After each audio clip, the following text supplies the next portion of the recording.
할렐루야.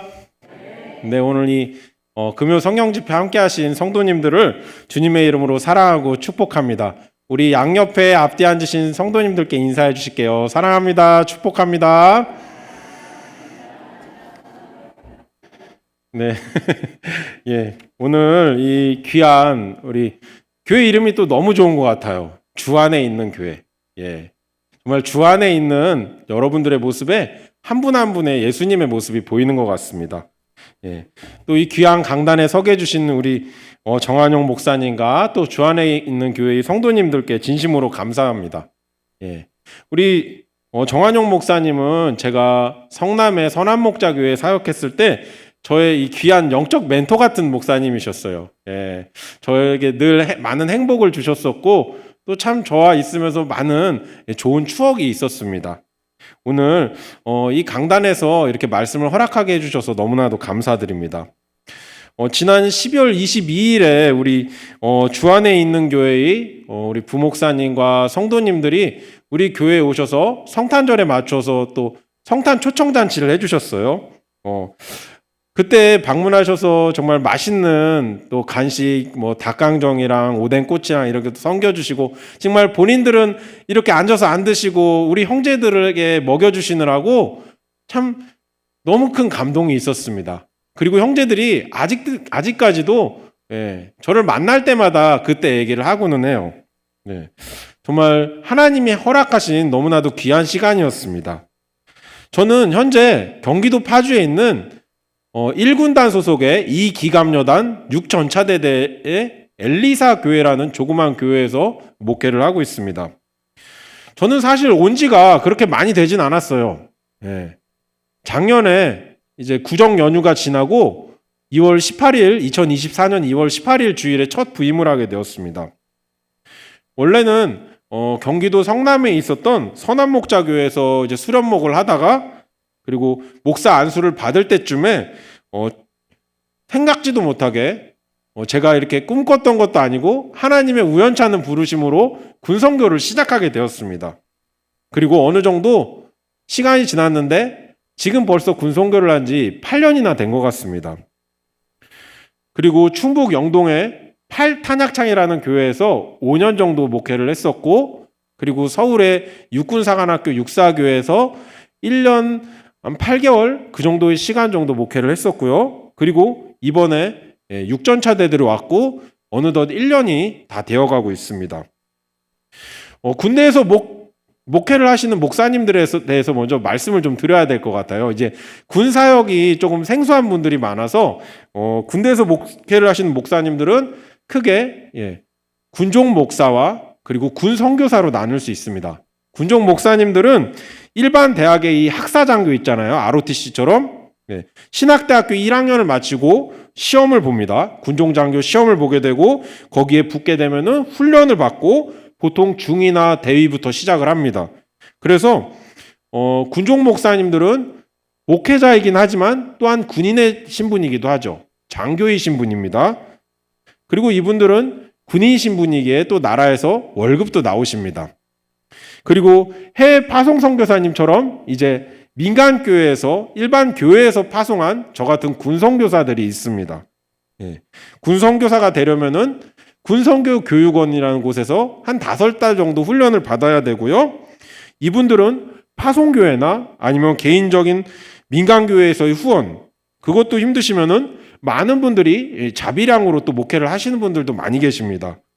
이분들은 보통 200명 내외인 대대급 교회나 이렇게 자그마한 교회에서 목회를 하고 계십니다.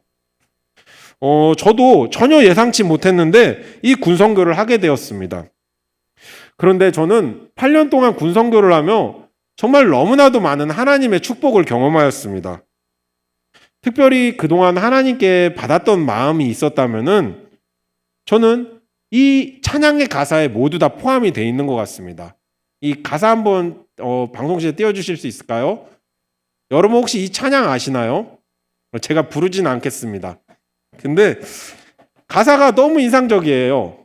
난 주러 왔을 뿐인데 오히려 내가 받고 갑니다. 눈물 닦아주러 왔을 뿐인데 내 눈물만 흘리고 갑니다. 씻어주러 왔을 뿐인데 오히려 내가 씻겨졌습니다. 고쳐주러 왔을 뿐인데 오히려 내가 치료되어 갑니다. 전하러 왔는데 이미 이곳에 계신 예수를 보고 갑니다. 이 찬양이 언제 불렀냐면은 제가 이제 저를 군선교로 파송해 주었던 선한목자교에서 10년 전에 동남아시아 지역으로 단기 선교를 다녀온 적이 있었습니다. 여러분도 아시다시피 해외 선교지에 나가면 우리는 너무나도 많은 은혜를 경험하게 되죠. 그런데요, 우리가 선교지에 가기 전에 항상 오해하는 게 있습니다. 뭐냐? 내가 좀 잘 사는 나라의 사람들로서 좀 많은 문화적 혜택을 경험하고 더 많이 배운 사람들로서 우리나라보다 훨씬 못 사는 나라에 가서 그들을 도와주러 간다고 생각하는 것입니다. 그런데 그게 우리의 교만이라는 겁니다. 왜냐? 막상 선교지에 가면은 깨닫게 됩니다. 내 생각이 얼마나 짧았는지요. 선교를 다녀와서 선교를 보고를 하면서 이 찬양을 부르는데 그때 눈물바다가 되었었습니다. 우리가 어려운 나라에 그들을 도와준 게 아니라 예수님이 없으면은 아무런 구원의 소망조차 가질 수 없는 우리같이 이렇게 불쌍한 사람들을 예수님께서 선교지에 있는 그 영혼들을 통하여 예수님의 사랑을 나에게 생생히 깨닫게 해주셨다는 겁니다. 그래서 저는 이 찬양이요, 그때 다녀오고 나서 불렀지만 8년 동안 군선교를 하면서 이 찬양의 가사가 항상 마음에 와닿았습니다. 사랑하는 여러분, 우리는 흔히 예수를 믿고 내 신앙이 자라나고 내가 어느 정도 자격을 갖추었을 때 하나님이 나를 사용하신다고 생각합니다. 그런데요, 물론 그러실 수도 있겠지만 많은 경우에는요, 그렇지 않은 경우가 참 많습니다. 우리가 만약에 내가 능력이 됐을 때 하나님이 나를 쓰신다고 생각하면은 그 사역의 주체는 하나님이 아니라 내 자신의 노력이 될 것입니다. 주님의 관심은 먼저 나의 영혼의 구원이십니다. 내가 구원의 축복을 누리는 것입니다. 그런데 놀랍게도 내 영혼의 구원은 주님이 나에게 맡겨주신 그 영혼들, 내 주변에 있는 그 사람들, 때로는 나를 어렵게 하는 그 사람들을 통하여서 하나님이 나를 얼마나 사랑하시는지 깨닫게 된다는 것입니다. 저는 군대에 있는 그 젊은 영혼들을 보며 항상 그런 생각이 듭니다.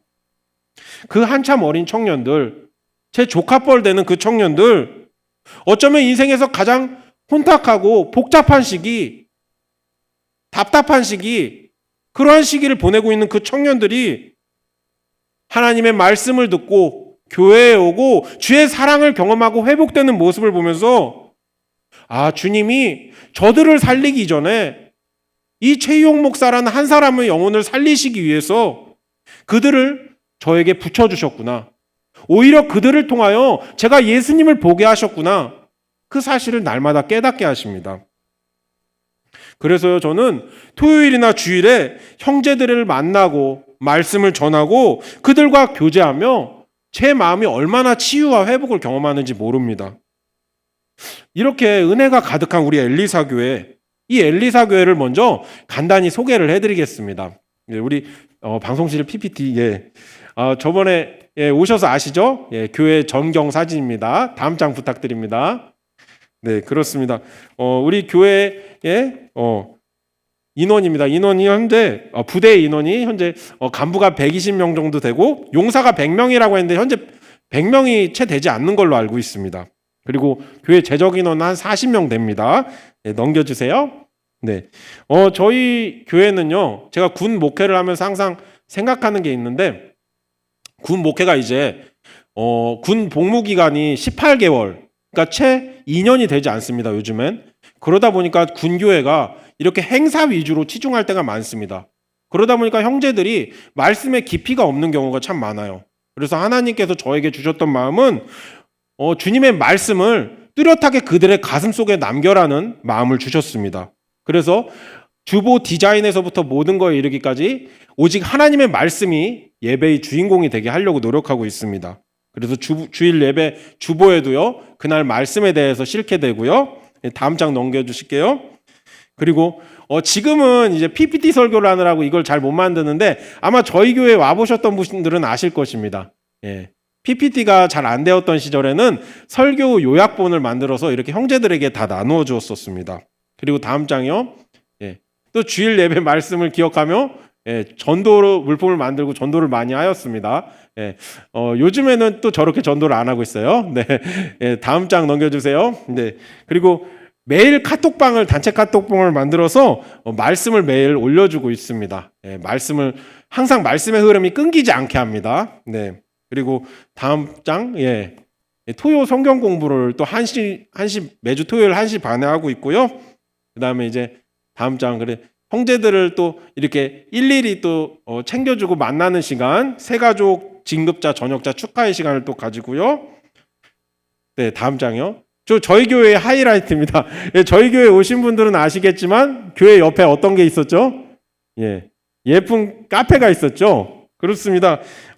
주일 간식 교제를 굉장히 소중하게 합니다. 이 사진 보시면은요, 여러분, 메밀 전병도 있고 이렇게 튀김이 있죠. 그리고 저 밑에 뭡니까? 까만 거? 에어프라이기죠. 저희 교회의 핵심 사역입니다. 진짜 주일날 아침에 가면은 저기다가 전날에 식자재 마트에서 산 간식들을 가지고 저희 군종병 형제들하고 아침부터 간식을 막 굽습니다. 그리고 컵라면이랑 해서 예배 끝나고 다 같이 식사의 교제를 하면서 또 즐거운 시간을 가지죠. 다음 장이요. 그리고 교회에 또 행사들이 있죠. 부활절 초청잔치도 있었고, 또 저번에 성탄 초청잔치도 있었고, 또 이외에도 많은 행사들이 있었습니다. 다음 장이요. 그리고 중요한 건데, 저희 부대는 탱크 부대입니다. 전차 부대예요. 그래서 분기별로 이렇게 훈련이 있는데 그 전에 훈련 전에는 꼭 하나님이 용기 주는 예배라는 타이틀로 예배를 드리게 됩니다. 한 번은 예배가 토요일에 드린 적도 있었어요. 주일날 훈련이어가지고 토요일날 주일 예배를 대신해서 드리고 주일날 훈련 나가기 전에 대대장님 인도하에 병사들을 모아놓고 기도를 해준 적도 있었고요. 또 훈련을 가면은 그 산 쪽으로 가는데 산으로 또 위문품을 들고 위문을 간 적도 있었습니다. 제가 훈련을 같이 뛰진 않지만 형제들하고 함께 하고 싶은 마음이 있더라고요. 다음 장. 이거는 전 분교회의 큰 행사인데요. 파주의 오산리 금식기도원 아시죠? 저희 부대에서 10분 정도밖에 안 떨어져 있습니다. 그래서 저희 병력들을 데리고 또 전국 군인들이 다 모이는 저 큰 집회에 가서 6.25 기간에 맞춰서 또 같이 예배에 참석하곤 합니다. 다음 장. 다 됐나요? 감사합니다, 여러분.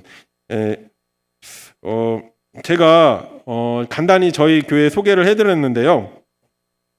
여러분 어떠십니까? 저희 교회에 와보셨던 우리 주안에 있는 교회 성도님들은 아셨겠지만 정말 저희 교회는 하나님이 함께 하셔서 너무 행복했었던 교회였습니다. 하나님의 소망이 가득한 교회입니다. 저는 오늘 말씀에 나오는 베드로의 삶을 보며 저희 삶에 그리고 엘리사 교회를 통하여 또 8년간의 군사역을 통하여 하나님이 저에게 부어주셨던 큰 은혜를 돌아보게 됩니다. 베드로가 원래 어떤 사람이었죠? 어부 아니었습니까? 갈릴리 호수의 평범한 어부였습니다. 그런데 예수님께 어떻게 부름을 받았나요? 하나님은 베드로에게 많은 물고기를 낚게 하시고 그리고 베드로가 압도적인 그 예수님의 임재 앞에 무릎을 꿇고 나는 죄인이로소이다 나를 떠나소서 그런 고백을 하게 만드셨습니다. 그리고 사람을 취하리라고 하셨어요. 마태복음에서는 이제 네가 사람을 낚는 어부가 될 거라고 말씀을 하셨었습니다. 그렇습니다. 평범한 어부였던 베드로, 그 베드로가 주님의 부름을 받고 하나님 나라를 선포할 사명자로 동시에 부름을 받은 것입니다. 그는 어떤 사람이었나요? 12제자 중에 수제자였습니다.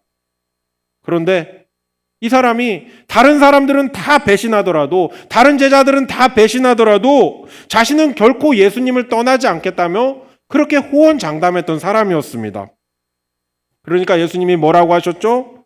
아니다. 네가 새벽 닭이 울기 전에 3번 울기 전에 3번 나를 부인할 거라고 말씀하시지 않았습니까? 그토록 자신만만했던 베드로 끝내 예수님이 잡혀가시던 밤 예수님을 잡아가던 한 병사의 귀를 자르기도 했을 만큼 그렇게 혈기 가득했던 베드로 하지만 한편으로는 또 힘없는 어린 여자의 앞에서 예수를 모른다고 3번이나 강력하게 부인했던 그 베드로, 무언가 하나님이 쓰시기에 한참 부족한 사람이었습니다. 결정적으로 예수님을 배신했던 사람이었습니다. 그래서 어떻게 됐나요? 베드로는 예수님이 잡혀가실 때 예수님이 말씀하셨던 그 예언이 생각나서 후회하며 통안의 눈물을 흘리지 않았습니까? 베드로는 이제 부활의 예수님을 만나게 되었습니다. 그분이 분명히 부활하셨음을 알았지만, 약속하신 대로 다시 살아나셨음을 알았지만 여전히 그는 주님 앞에 설 용기가 없었습니다. 겁 많고 혈기 많고 예수님을 따를 아무 자격도 없는 자신, 3년이나 주님을 따라다녔으면서도 아무 소망이 없는 자기 자신에 대해 큰 죄책감과 자괴감이 들었을 것입니다. 그래서 그가 택한 길이 뭔가요? 제자들과 함께, 몇몇 제자들과 함께 다시 그들의 본업이었던 업으로 돌아가 버리고 말았습니다. 한때 그물을 버려두고 아버지의 집도 떠나서 주님을 따랐었던 그 기억들, 사람을 낚는 어부가 되리라는 그 말씀에 순종해서 나왔던 그 부르심을 어느덧 한 가닥 추억으로 남게 되었습니다. 아니, 추억이 아니라 이제는 지나가 버린 아픈 기억으로 남았을지도 모릅니다. 자신은 이제 버림받은 인생이었을 것 같습니다. 그런데 예수 그리스도께서는 삶의 실패라고 생각한 그 자리, 아무 소망도 없는 그 자리로 베드로를 찾아오시게 됩니다. 배신한 베드로와 그 제자들에게 이 배신자 녀석, 너 왜 그랬냐? 한마디 질책도 하지 않으셨습니다. 말없이 너무나도 얄미운 그들을 위해 예수님께서는 아침밥을 손수 해변에서 마련해 주셨습니다. 구운 생선을 주시며 먹게 하십니다. 그리고 아침을 먹고 마음을 안정시키신 후에 예수님은 베드로에게 물어보십니다. 아마 주님이 그 어느 때보다 따뜻한 온화한 미소로 물으셨을 것 같은 생각이 듭니다. 요한의 아들 시몬아, 네가 이 사람들보다 나를 더 사랑하느냐? 그런데 특이한 게 있습니다. 베드로야 하고 부르지 않으셨죠. 요한의 아들 시몬이라고 하셨습니다. 왜 그러셨을까요? 대체 주님의 마음이 뭐였을까요? 알 수가 없죠. 그런데요, 베드로의 이름 뜻이 무엇인지 아십니까? 반석 아닙니까? 반석? 베드로의 믿음을 보고 주님이 그렇게 하셨는데, 그러나 지금 베드로는 전혀 이름과는 어울리지 않는 반석 같은 삶이 아닌 예수님을 배신한 초라한 사람으로 이제 몰락하고 말았다는 것입니다. 이제는 그 사도의 길을 버리고 업으로 돌아가 버리는 그런 비참한 인생이 돼버리고 말았던 것입니다. 저도 그럴 때가 있어요. 제가 목회자답지 못하게 살고 있을 때, 낙심될 때, 때로는 누가 목사님이라고 부르는 게 그 소리가 그렇게 듣기 부담스러울 때가 있습니다. 그러나 제 있는 고향에 있는 제 친구가 이용하라고 불러주면은 제 마음이 너무나 편안해지게 됩니다. 예수님도 베드로의 그 부담감을 아셨던 걸까요? 편안하게 베드로의 옛 이름 요한의 아들 시몬아라고 부르셨던 것입니다. 그리고 베드로에게 말씀하시죠. 너는 이 사람들보다 나를 사랑하느냐? 베드로는 고개도 못 들 정도로 비참했을 것입니다. 그러나 그것은 베드로 한 사람을 안으시기 위한 사랑의 표현이었습니다. 베드로는 얘기합니다. 네, 그렇습니다. 그러자 예수님이 내 양을, 어린 양을 먹이라고 하십니다. 이걸 3번이나 반복하셨어요. 베드로가 예수님을 3번이나 부인했는데 마치 그 상처를 3번이나 건드시는 것처럼, 아니 그 상처를 3번이나 씻어주시는 것처럼 3번이나 나를 사랑하느냐고 물어보시는 것입니다. 베드로가 마음이 어땠을까요? 그런데 그 과정을 통하여 실수로 넘어졌던 베드로의 마음에 주님의 치유가 일어난 것 같습니다. 네, 사랑합니다. 이렇게 고백을 하게 되는 것입니다. 그리고 주님은 여전히 내 양을 치라고 말씀하십니다. 마지막 3번째도 마찬가지였죠. 요한의 아들 시몬아, 네가 나를 사랑하느냐? 그런데 여기서 뭐라고 나오죠? 베드로가 근심하며 말했다고 나옵니다.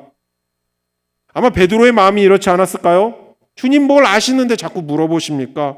왜 자꾸 나를 민망하게 하십니까? 왜 실패한 내 인생과 내 마음의 깊은 상처를 주님은 아시면서 그렇게 건드십니까? 네, 자격은 없지만 내가 주님을 사랑합니다. 근심한다는 이 말씀 속에 베드로의 수많은 감정이 교차하지 않았을까요? 그리고 예수님은 내 양을 먹이라고 말씀하십니다. 너에게 맡기는 내 양, 인류를 구원하시기 위하여 하나님의 아들로서 십자가를 지셨던 그분이 베드로에게 맡겨진 양이 아니라 주님의 양을 맡기셨다는 겁니다. 아멘. 처음에 시모나라고 부르시며 옛 자아 상처받았던 인간의 본연의 마음을 주님은 만져주셨습니다. 그리고 그를 다시 한번 반석 같은 베드로다운 삶으로 만들어주셨습니다. 놀라운 주님의 사랑이 한 영혼을 일으키시고 다시 사명의 자리에 동시에 불러주신 것입니다. 사랑하는 여러분, 이것이 너무나도 놀라운 사실입니다. 주님은요, 저에게 주님의 양들을 맡기셨습니다. 저는 엘리사 교회의 담임 목사이지만 엘리사 교회의 담임 목사이기 전에 그들은 예수님이 저에게 맡기신 양들인 것입니다. 저는요, 만약에 단 한순간이라도 제가 그들을 제 양이라 생각하고 저의 교회라고 생각했다면 저는 결코 목회를 하지 못했을 것입니다. 아니, 군사역은 더 할 수 없었을 것입니다. 왜냐? 내 양이라고 하고 내 교회라고 하면은 사람의 기대와 희망이 들어가기 때문입니다. 그래서 부족함 많고 때로는 베드로처럼 모자란 게 많은 저 같은 사람을 하나님의 양을 저에게 맡겨주셨다는 것입니다. 그래서 저는 군선교를 하면서 더 주님 앞에 겸손할 수밖에 없는 것 같습니다. 왜냐? 그들을 통하여 예수님을 보게 되기 때문입니다. 요한복음 21장 18절 19절 말씀 같이 읽어주셨으면 좋겠습니다. 제가 읽겠습니다. 내가 진실로 진실로 내게 이르노니 내가 젊어서는 스스로 띠띠고 원하는 것으로 다녔거니와 늙어서는 내 팔을 벌리리니 남이 내게 띠띠우고 원하지 않은 곳으로 데려가리라. 이 말씀을 하심은 베드로가 어떠한 죽음으로 하나님께 영광을 돌릴 것을 가리키심이라. 이 말씀을 하시고 베드로에게 이르시되 나를 따르라 하시니. 아멘. 베드로는 어쩌면은 젊어서는 자기가 원하는 예수의 상이 있었을지도 모릅니다.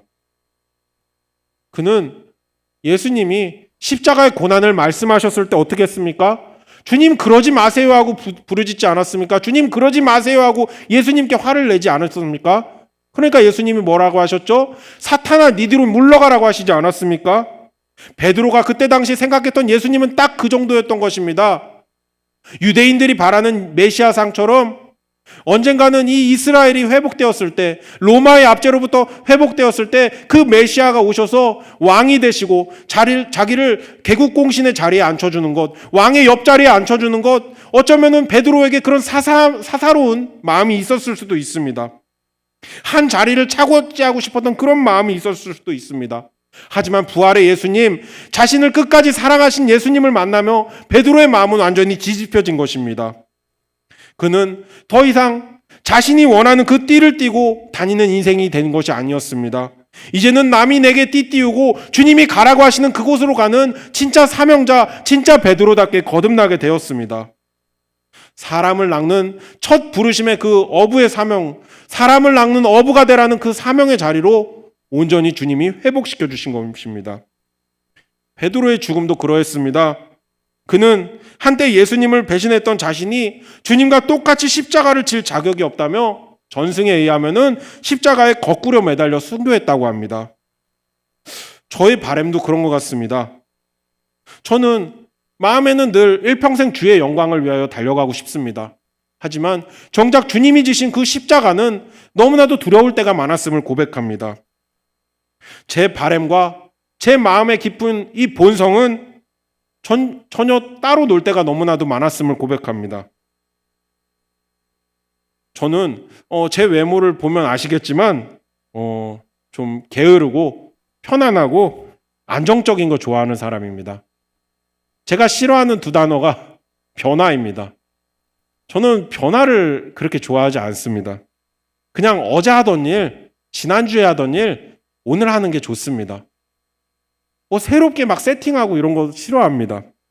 그런데요, 하나님은요, 전혀 제 본성과는 다르게 일하십니다.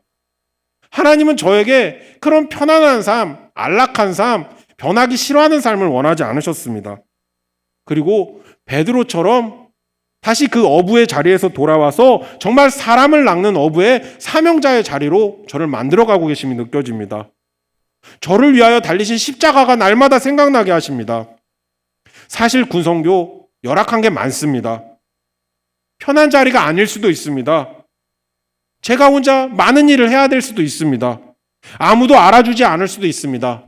하지만 그 자리에서 하나님은 하나님의 영광을 보게 하시고 저를 반석같이 만들어 가시는 모습을 보게 됩니다. 작년에 육사교회에서 사역을 하다가 저는 처음에 갔었던 그 탄약창 교회처럼 어느덧 이 야전부대에 대한 긍휼한 마음이 자꾸 들게 되었습니다. 그리고 하나님이 계속 기도하게 하셨습니다. 하나님은 저한테 참 그러십니다. 저한테 막 강제적으로 시키시는 게 아니라 이상하게 저를 이렇게 마음을 자꾸 움직이게 하실 때가 많습니다. 뜻하지 않게 그곳에 있는 사람들을 생각나게 하시고 그리고 기도하게 하시고 결국에 그쪽으로 마음이 결정되게 하시고 길을 이끄셨습니다. 그러다가 경기도 파주에 있는 두 군부대가 있었는데 그 두 군부대에 은퇴하시는 목사님들이 계셨고 목회자가 필요하다는 글이 군선교 연합회 밴드에 올라오게 되었습니다. 저는 한편으로 참 그 글을 보면서 마음이 콩닥콩닥 뛰더라고요. 아, 이게 주님이 또 나를 부르신 자리인가? 그런데 한편으로는 제 본성과 충돌하게 되었습니다. 제 본성은 세상을 더 사랑하는 죄, 세상의 유익을 더 탐하는 죄였던 것입니다. 아, 이제 거기 가면은 이 육사교회에 있을 때처럼 안정적인 사례비도 없을 텐데. 저희 집이 노원구입니다. 여기 남양주에서 그렇게 멀지 않은데요. 여러분 육군사관학교가 어디 있는지 아시죠? 네, 서울 태능에 있습니다. 저희 집에서 산책 코스입니다. 걸어서도 갈 수 있는 거리예요. 그런데요, 파주면은요, 네, 상상도 안 되는 거리입니다. 물론 차로 가면 그렇게 멀지는 않은데 그래도 멀게 느껴지죠. 아, 이제 집도 멀어질 텐데. 그런데 계속 하나님이 마음을 부딪히게 하셨고 믿음의 모험, 믿음의 실험을 해라는 그런 마음을 주셨습니다. 그래서 그래, 하나님의 부르심에 순종하자. 그 마음으로 파주 육전차대대에 작년에 지원을 하게 되었습니다. 저는 두려움 반 설레임 반으로 육전차대대 엘리사교회로 가게 되었습니다. 교회는 아셔서 아시겠지만 100명이 이렇게 앉기에는 좀 모자란 조그만 교회였습니다. 그 교회를 이제 연세 드셔서 은퇴하시는 목사님이 마지막 설교를 해주셨고 저는 인수인계차 교회 이렇게 맨 뒤에 앉아서 예배를 함께 드렸었습니다. 그런데 그때 첫 예배를 드리는데 2명이 앉아 있더라고요. 그런데 그 2명이 설교 시간에 열심히 기도를 하고 있더라고요. 예. 기도를 했다는 게 무슨 의미인지 아시죠? 예. 여러분, 뭔가 그렇게 열악해 보이는 모습이었습니다. 그런데 그 와중에서도 하나님께 감사한 2가지가 있었습니다. 첫 번째는 그 교회 대대장님이 군 복음에 대한 열정이 있으셨던 분이셨는데 저를 처음 만나셨을 때 엘리사 교회의 찬양팀과 주일 예배 외에도 성경 공부 같은 모임이 생겼으면 좋겠다는 말을 해주셨습니다. 두 번째는 전에 계셨던 전임 목사님이 교회를 너무 깔끔하게 잘 관리해 주셔서 교회가 전반적으로 너무 예뻤습니다. 지붕에 물 새는 곳도 없었고요. 다른 교회에는 거의 없는 교회 옆에 예쁜 카페도 있었습니다. 저는 앞으로 여기서 어떻게 사역하지? 그런 걱정과 한편으로는 아무것도 없어 보이는 이곳이 오히려 하나님이 부흥을 주실 수 있는 그런 놀라운 곳이 될 수 있겠구나 하는 막연한 기대감도 또한 있었습니다. 그리고 이제 부대 앞에 식당에 가서 전도를 했고요. 그리고 기존에 있는 열심히 있던 형제들을 또 군종병으로 세우고 또 군종병 혼자라도 찬양팀을 만들게 하였었습니다. 그리고 토요 성경 공부반을 개설하여서 단 1명이 참석을 하더라도 성경 공부를 했었어요. 그런데 토요일에 이렇게 집에 차가 안 될 때가 있었는데 집에 차가 안 되는 날은 지하철을 타고 2시간 반 걸려서 또 교회에 가기도 하였습니다. 그렇게 하다 보니 교회 행사들도 하게 되었고 또 여러 귀한 손님들도 오시면서 점점 인원이 늘기 시작했었습니다. 그리고 현재 예배 인원이 이제 40명까지 되게 되었습니다. 저도 군성교를 하면 제 힘으로 한 게 하나도 없습니다. 저희 교회는 간부들이 나오시지 않는 교회입니다. 대대장님 한 분 교회에 나오시는데 또 군인 형제들은 많이 바쁜 편인데 하나님은 매일매일 기적 같은 하루하루를 보게 하십니다.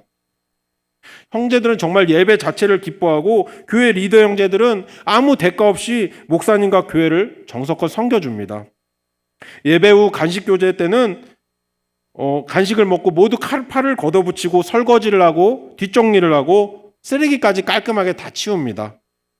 이 과정 하나하나가 하나님이 기쁨이 함께하는 시간인 것 같습니다. 어느덧 교회는 이들에게 따뜻한 보금자리가 되는 것 같습니다. 저는 매일 우리 대대장님과 또 형제들을 보며 예수님이 보이게 되는 것 같습니다. 단지 그 형제들 너무 귀하다 이런 표현으로 모자랍니다. 주님이 예수님처럼 사랑하게 만드십니다. 제 양이라 생각했으면 저는 결코 그분들을 사랑하지 못했을 것입니다. 예수님의 양이었기에 예수님의 마음이 저에게 임했기에 그들을 예수님처럼 보게 하셨습니다. 사랑하는 여러분, 군대는 대한민국의 청년들이 있는 너무나도 귀한 곳입니다. 이들은 당장에 한국교회를 저녁 후에 이끌고 나갈 너무 귀한 인재들입니다. 그리고 또한 우리 대한민국의 희망입니다. 사랑하는 여러분, 하지만 그들이 맞이한 현실은 척박할 때가 많습니다. 따뜻한 온실 속에서 자라난 하초는 너무나도 연약합니다. 하지만 거친 바람을 맞으며 자라난 소나무는 강인합니다. 사랑하는 여러분, 여러분이 지금 있는 환경이 척박한 환경이신가요? 힘드신가요? 하나님의 일에 집중할 수 없는 환경이신가요? 그런데 거기가 예수님이 함께 하시는 곳이라는 겁니다. 그들도 그 군대의 환경에서 하나님을 만나게 됩니다. 제가 전에 있었던 충북 영동의 탄약창 부대도 그러했었습니다. 그곳에도 많은 부흥이 있었습니다.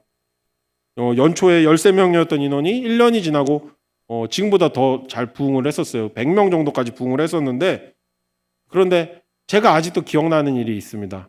2020년도 1월에 딱 그 주에 인원이 105명이 딱 출석을 했습니다. 예. 담임 목사로서 입이 이렇게 찢어져서 이렇게 다물어지지 않더라고요. 예, 너무 좋아가지고. 그리고 사진도 같이 찍었는데요. 그런데 그 다음 주에 놀라운 일이 생겼습니다. 어떤 놀라운 일이 생겼을까요? 예. 전 국민, 아니 전 세계를 혼란에 빠뜨렸던 코로나19 바이러스가 찾아왔습니다. 예. 그때 뭐 일반 교회들도 다 문을 닫았었죠. 군부대는 더 심했습니다. 2년 가까이 통제가 되었습니다. 민간 목사는 들어갈 수도 없었고요. 군대에 있는 형제들도 너무나도 불쌍하게도 그때 당시에 군 생활을 했던 형제들은 외박이나 휴가 모든 게 통제되고 정말 감옥에 있는 죄수들 같은 그런 암울한 현실에 있었습니다. 근데 또 훈련은 또 그때 많이 피했다고 하더라고요.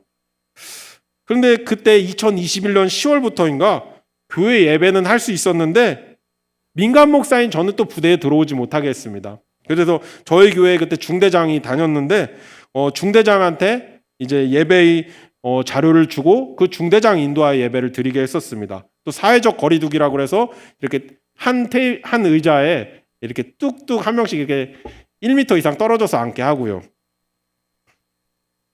그리고서는 군종병을 부대 앞에서 잠깐 만나서 예배의 주보와 간식을 전해준 뒤 저는 항상 저희 교회 예배 시간이었던 주일 아침 10시에 맞춰서 부대 앞에 차를 주차시켜 놓고 예배를 드렸습니다. 그 형제들은 교회 안에서 예배를 드리고 저는 주차된 차 안에서 예배를 드렸었습니다. 제가 잠깐 그 당시 영상을 한번 좀 보여드리고 싶습니다. 방송실 혹시 준비가 됐을까요? 예, 감사합니다. 네. 예, 잘 나왔네요. 네. 할렐루야, 팔탄약자의 호산나교회 성도 여러분, 오늘은 너무나 기쁜 추수감사주일입니다. 여러분, 오늘 예배 함께 해주셔서 너무나 감사드립니다. 우리 주님께서 언제나 우리와 함께 하시고 지금 이 자리에 모이신 여러분들을 너무나 기뻐하실 것 같습니다.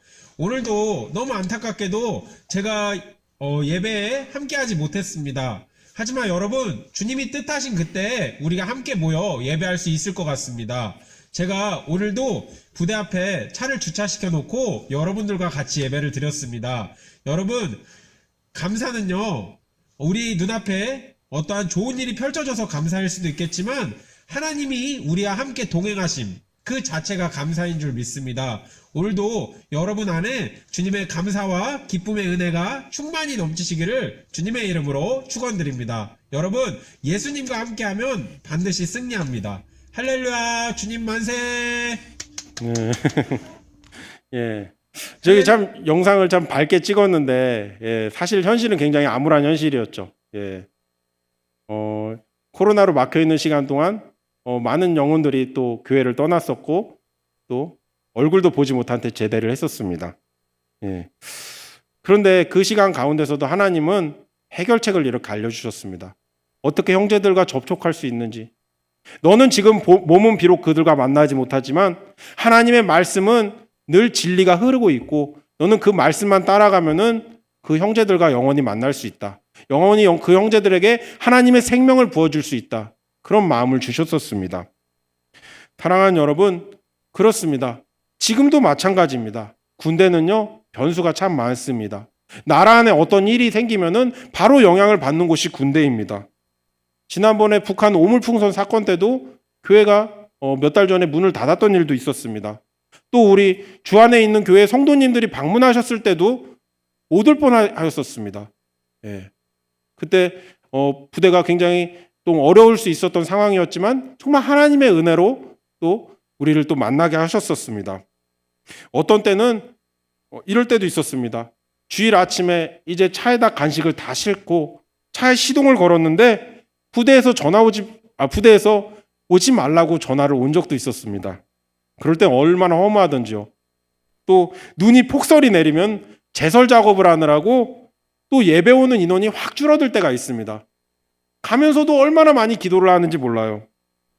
하지만 단 하나 변하지 않는 사실은 어떠한 상황과 환경에서도 우리 주님은 함께 하신다는 겁니다. 하나님은 항상 앞서가서 행하셨고 우리에게 하나님의 꿈을 품게 하시고 위대한 역사를 만들어 가셨습니다. 사랑하는 여러분, 지금 군인들은 그 옛날에 있는 군인들과 많이 다릅니다. 초코파이만 주면은 교회에 나오던 그런 군인들이 아닙니다.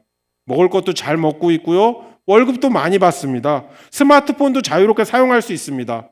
하지만 오히려 그들의 가슴은 더 공허하고 외롭습니다. 요즘 청년들은 때로 뭉쳐다니면서 뭘 주면 좋아하고 교회 많이 나오고 그러지 않습니다. 더 이상 행사로 애들이 많이 나오는 게 아닙니다. 그들은 이제 너무나도 똑똑하고 합리적이고 남과 함께하는 것보다 혼자 있는 시간을 즐깁니다. 저는 그래서 우리 교회에 오는 형제들을 군인이라고 생각하기 이전에 한 인격체를 갖춘 청년이라고 생각합니다. 20대 초반의 청년이라고 생각합니다. 그래서 그들에게는 한 명 한 명 예수님의 그 세밀한 보살핌이 필요합니다. 베드로가 예수님의 그 만지심을 경험했듯이 그들도 예수님의 회복이 너무나도 필요하다는 것입니다. 사랑하는 여러분, 오늘날 우리 사회가 너무나도 개인주의화되어 있죠. 심지어 교회를 다니는 그리스도인들조차도 기도 제목이 그냥 내 부모님, 내 자녀, 내 배우자 이 테두리를 벗어나지 못할 때가 참 많습니다. 아니 기도조차도 안 하고 성경 한 글자도 안 보고 휴일에는 연휴 때는 어디 여행 갈 생각하고 취미생활을 즐기는 그런 교회만 등록된 사람들도 얼마나 많은 게 지금 현실입니까? 그런데요, 하나님은 여전히 이 나라를 살릴 희망으로 교회를 보고 계신다는 것입니다. 하나님을 가까이 하고 우리가 기도하게 되다 보면은 하나님이 나의 마음의 지경을 넓혀주십니다. 그동안 관심도 없었던 길거리의 노숙자들을 보게 하시고 방황하는 청소년들을 보게 하시고 군대 간 청년들을 보게 하시고 사각지대에 놓인 노인들을 보게 하시고 지금 여러 가지 혼돈과 어둠 속에 쌓여있는 우리 나라를 보게 하십니다. 그리고 생각나게 하시고 기도하게 하실 때는 그때는 하나님이 일하실 때가 되었다는 뜻입니다. 사랑하는 여러분, 저는 단지 여러분들에게 군성교회에만 관심을 가지고 기도해달라고 부탁드리는 게 아닙니다. 하나님의 꿈을 품고 하나님의 꿈으로 기도하시길 소망합니다. 내 자녀가 좋은 대학에 가고 좋은 배우자와 결혼하고 좋은 직장을 가고 이런 기도 너무나도 필요하지만 그 이전에 그들이 하나님의 역사책에 기록될 위대한 사람으로 사용되기를 기도하십시오. 혹시 이 자리에 청년이 있으십니까? 교회 학교 어린이나 청소년이 있으십니까? 여러분들은 하나님의 소망이 있는 이 땅의 희망인 것입니다. 사랑하는 여러분, 베드로에게 다가오셨던 회복의 주님은 오늘 우리와 함께하고 계십니다. 여러분, 우리가 인생 2번 사나요? 3번 사나요? 딱 한 번뿐입니다. 그런데요, 이 딱 한 번뿐인 인생을 그냥 나 교회 다녔던 사람으로 그렇게 기록에 남기고 떠나고 싶으신가요? 베드로처럼 아무 자격이 없었지만 하나님의 만지심과 회복을 경험했고 나도 하나님 나라를 위해 사용되다가 갔다. 나도 그 시대 가운데 그 시대를 빛내주던 빛과 소금의 역할을 감당하며 살다 갔다. 그렇게 여러분의 이름이 역사책에 기록되고 싶지 않으신가요? 사랑하는 여러분, 주님이 오늘 이 시대에 우리를 태어나게 하신 목적이 있습니다. 베드로도 그냥 어부의 삶을 살았었지만 사람을 낚는 어부의 삶을 감당하게 되었을 때 그는 초대교회의 그 핍박의 현장에서도 위대한 주님의 이름을 드러내는 그런 사람으로 쓰임받았었습니다. 사랑하는 여러분, 여러분 또한 그런 주님이 주신 충분한 자격을 갖추고 있습니다. 지금 내 나이가, 내 건강이, 믿지 않는 내 가정이, 때로는 예수를 믿는다고 하면서도 못되게 구는 내 주변 사람들이 지금 내 발목을 잡고 있는 것처럼 느껴지시나요? 지난날 베드로처럼 주님께 실수했던 기억, 그 죄책감들이 자꾸 후회가 드시나요? 아닙니다, 여러분. 계속 그것에 잠겨 있으시면 안 되는 것입니다. 아브라함은 70이 넘어서 부르셨습니다. 바울은 예수 믿는 자들을 핍박하던 자였고 육체의 가시가 있었지만 주님은 그를 통해 놀라운 선교의 역사를 이루셨습니다. 오늘 베드로는 예수님을 배신까지 한 사람이었습니다.